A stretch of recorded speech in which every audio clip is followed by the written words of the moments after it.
Hello everyone and welcome to day 3. In class we had already talked about the idea of completing a square. Just to recap, that these ones here are the x's, and when you have here 2 x's on each side, you have a total of 4, and this plus 4 is the constant. So just as a reminder of that. So we had talked about this idea here that if you have 6x, you had 3 on either side, and you had 3 here, which gave you a total of 9 down here. But what did we have? We only had 7 here. And so this resulted in x plus 3 squared. We needed 9. So we had to actually subtract 2 because there were 9. We only had 7.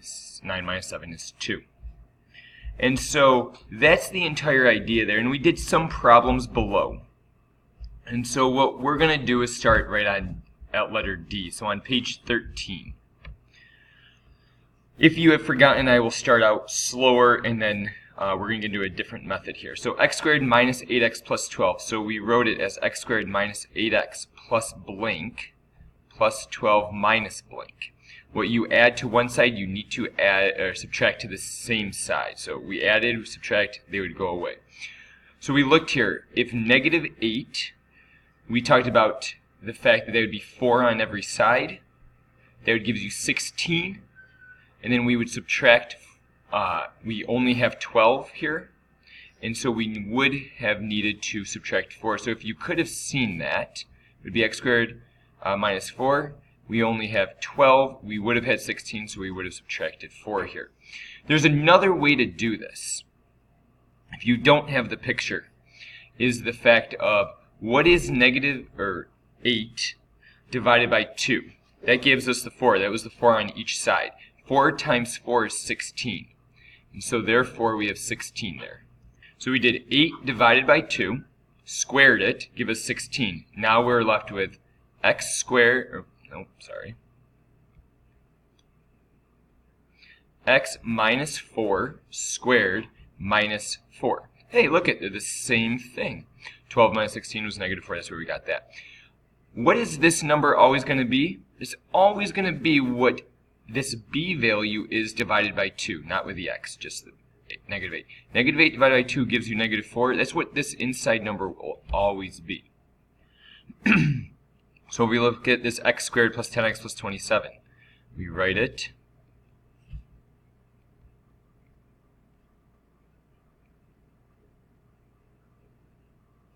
Ten divided by 2 is 5. 5 times 5 gives you 25. The inside will always be what that b value is divided by 2. And then 27 minus 25 is plus 2. Done. If we would have thought of it in the picture way, you had 25. You had 5 here, 2, 3, 4, 5. 1, 2, 3, 4, 5. You had 25 here, but you had 27. You had 2 extra, so we needed to add 2. Now with f is a little more difficult because look at what happens.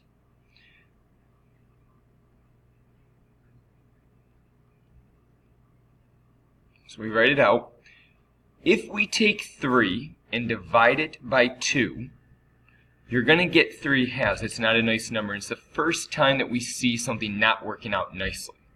Well, it's the same idea. What did you do here? You did 10 divided by 2. You got 5, and you squared it. 5 times 5 gave you 25. So 3 divided by 2 squared is 9 over 4. 3 times 3, 2 times 2. You add it here, and you add it here, or subtract it there. Again, nothing changes with what this part is. It's 3 divided by 2. This is always going to be your b over 2. In this case, we are going to need to do 1 minus 9/4. Well, 1 is really 4 over 4. So this is really 1. So 4 minus 9 is negative 5 divided by 4. The denominators always stay the same. So you subtract the numerators, denominators stay the same. And there you go. Now where the difficult part comes in is this next idea.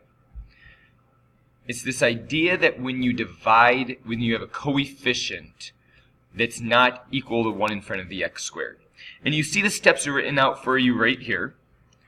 I'm going to, you guys can pause it and look at them. I'm going to go right into it. We're going to divide by 2. I can't complete the square if my coefficient of x squared is greater than 1 or not 1. So it needs to be 1. So, but me dividing by 2 allows me to get a coefficient in front of the x squared to be 1. I do the exact idea that I did before. I take 3, I divide it by 2, and I square it. So what I get here is y over 2. You cannot forget when you divide by 2, you divide by 2 to both sides. So y over 2 equals x squared plus 3x plus blank plus 1/2 minus blank. Well, I'm adding the 9/4, and if you look, it's almost exactly like the problem above. You get y over 2 equals x plus 3 over 2 squared. That stays the same. It's my b over 2. That does not change the concept. It's why completing the square is so nice. It doesn't change the concept. 1/2 minus 9/4 is the same thing as saying 2/4 minus 9/4. Notice I get negative 7 over 4. Now, the only thing that changes from what I've done before is that I have to multiply by 2 to both sides. I got to get rid of this 2. I'm going to multiply by 2. I'm going to multiply everything here by 2.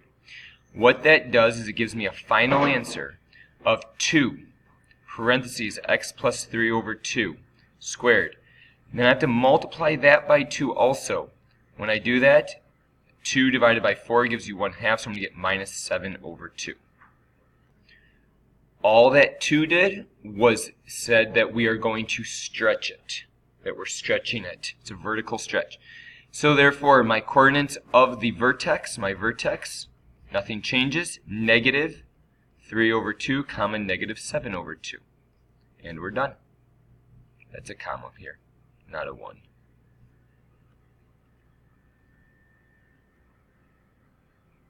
There you go. So might be confused. Let's move on to the next problem, and let's see if this helps you.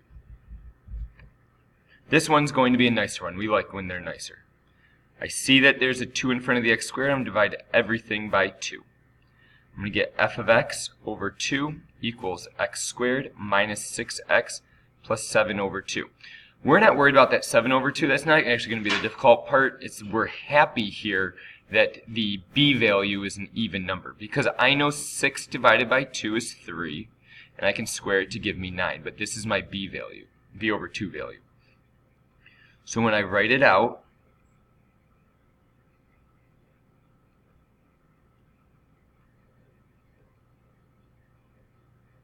I know that I'm adding 9 here. Finally a nice number. So I'm going to get x minus 3 squared, because I know that that is my b value. And then here, 7/2 minus, I need to get a common denominator, which is 2, so I'm going to get 18 over 2. So minus, well, 7 minus 18 is 11 over 2. And then the final thing I need to do is multiply each of these by 2, each term by 2. So I'm going to get f of x equals 2x minus 3 squared minus what usually happens, not every time, but what usually happens is that these 2's cancel, and I'm just left with f of x equals 2 parentheses x minus 11, or sorry, 2x minus 3 squared minus 11, and my vertex is 3 comma negative 11.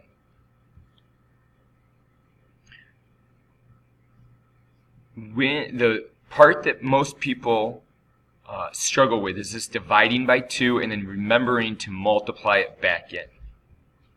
We'll go into the last question for the video today. So this last question, notice that there's a negative 2. I need to divide by negative 2. Remember, when you divide by negative 2, what happens is that every sign changes. So I'm going to get y over negative 2 equals x squared plus 12x plus 67 over 2.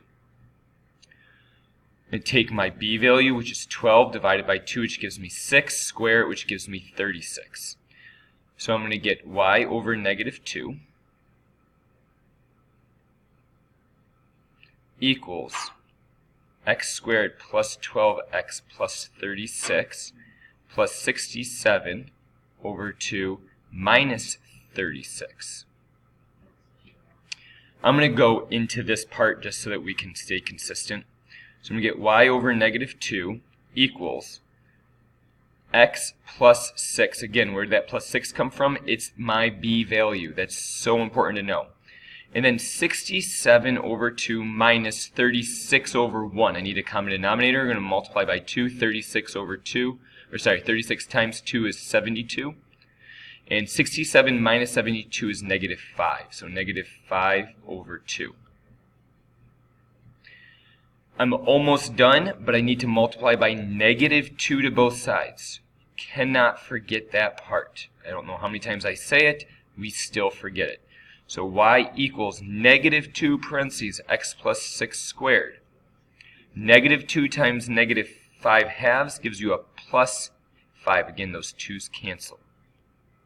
My vertex is negative 6 comma negative 5.